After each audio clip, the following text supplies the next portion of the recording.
Halo Industri Choir dan teman-teman semua yang ada di dunia dan di akhirat. Oke, sekarang kita ingin mau bahas bow and arrow ya, atau panah dan anak panah. Jadi di JoJo itu sering dibilang sebagai ya atau panah gitu kan.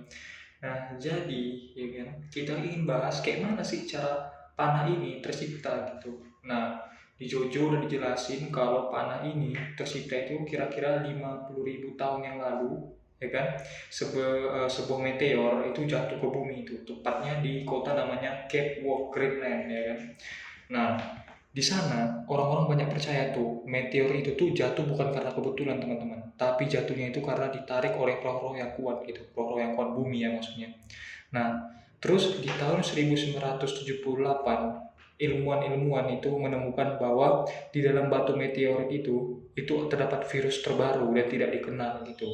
Jadi meteorit itu punya virus gitu kan. Nah, kata ilmuwan kan, jika orang terkena virus itu atau virus yang ada di meteor itu, dia akan bisa mendapatkan evolusi katanya gitu. Jadi ilmuwan itu bilang virus ini sudah lama tertidur di meteor itu ya. Jadi meteor itu yang membawa virus itu. Ilmuwan itu bilang kalau misalnya nih manusia itu bisa bertahan oleh virus itu, dia akan berevolusi. Tapi jika manusia tidak bertahan, itu akan menjadikan virus itu sebagai senjata yang bisa menghabiskan seluruh umat manusia, teman-teman, gitu. Teorinya gitu, seperti yang dibilang tadi, bahwa kalau misalnya umat manusia ini ya kan dapat bertahan jika terkena virus itu, ini ya maksudnya imunitas tubuhnya itu bisa bertahan ya kan dengan virus itu, maka manusia itu akan mengalami sebuah peningkatan ini ya, peningkatan kehidupan atau peningkatan daya hidup gitu. Jadi seperti berevolusi lah.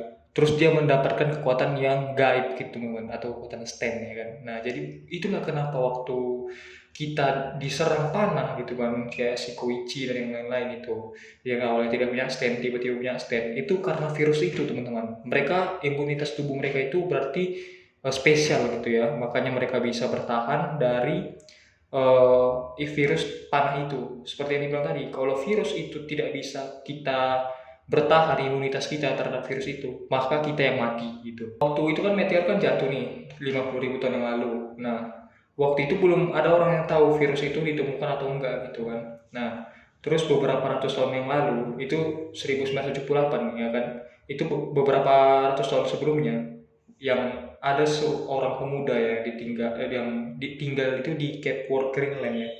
Pria itu kayak dia itu menginginkan kekuatan gitu, kekuatan yang sangat kuat, kekuatan dewa ya kan. Nah, terus dia beranggapan bahwa batu itu dapat apa ya? Dapat menghasilkan kekuatan gitu batunya. Jadi dia itu punya perasaan gitu kan, kayak ditarik roh-roh gitu lah gitu. Nggak tahu lah orang zaman dulu kan. Sering tidak logika, tidak logis. Jadi dia mengambil batu itu ya kan, dan di apa lah kan, tempat dia lah jadi apa panah gitu. Makanya panah-panah itu sebenarnya dia yang tempat pria yang gak diketahui ini entah siapa namanya. Terus dari tahun ke tahun ya kan dia pakai panah itu sampai hilang lah gitu, hilang dari waktu ke waktu. Nah, jadi waktu itu panah ini itu cuma terbentuk 6 gitu teman-teman, 6 anak panah gitu. Nah, jadi 6 anak panah ini hilang terus ya kan. Dia follow itu menemukan ke-6 panah itu ya pada tahun 1986. Ia menemukan 6 panah semua sekaligus itu di gurun Mesir gitu teman-teman. Nah, makanya di situ dia follow itu bodohnya ya, dia malah jual gitu, jual panahnya. Dia kan punya 6 nih, dijualnya semuanya kecuali satu gitu untuk dia. Jadi dia follow ini bego gitu teman-teman ya. Padahal dia punya 5 gitu, bisa recoil 5 kali dia. Dia follow ini dijualnya lah kemana-mana kan. Jadi banyak lah nanti panah itu keluar gitu. Ya maksudnya diterima seperti ke Enyaba yang ngasih stand ke semua kartu tarot itu si Enyaba loh. Terus itu kan dijual ke Enyaba. Terus ada Nijimura si abangnya si Okayasu, terus sampai ke Jian Pornarev, terus sampai ke Jotaro Kujo juga kan yang ngasih pendant ke si Jolin buat hidupin standnya si Jolin yang stone free teman-teman. Jadi panah itu teman-teman ya dapat disembuhkan, dia itu adanya itu di sekitaran tahun 1500 sampai 1978 ya kan. Itulah panah itu terbentuk. Yang membuatnya itu seorang pria yang dari Cape World Greenland, Terus panah itu terbentuk cuma ada 6 biji ya, cuma ada 6 biji. Nah, oke, semoga kalian apa ya paham dengan pengetahuan Jojo kali ini, ya kan? Jangan lupa klik like